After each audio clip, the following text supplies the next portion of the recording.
What's up, guys? It's John from Jalen. I want to bring you yet another Tesla here in the building. Just finished this one up. You came back for the full front end PPF. Already did the tint on this one. So we're gonna quickly touch base on the paint protection film, just letting you know where it was applied.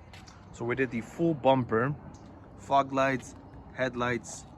We also did the fenders as well, mirror caps, door edge guards, the full hood. By the way, this is how it looks like without the emblem. Very nice and clean. Some people keep it off, some people want it back on. It just depends. The door edge guards run around here. And then we also did the trunk luggage area as well. It expands from here all the way to the side. So yeah, there you guys have it. A quick little video. This customer came for tint first and then he decided to wait off on the PPF because he just wanted to wait a little bit longer. And the result of that is that you start getting these little rock chips here.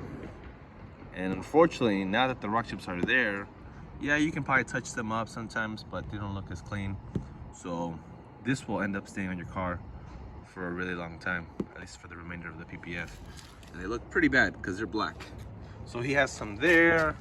He also has some down here. All throughout the full front end, he has these rock chips. So it's better to do this sooner than later. Don't wait. Don't wait on PPF. Here he tried touching one up. This one's actually pretty big, so he did a little bit of a touch up, but you can tell how bad that looks. Nevertheless, he wanted to protect it from further rock chips.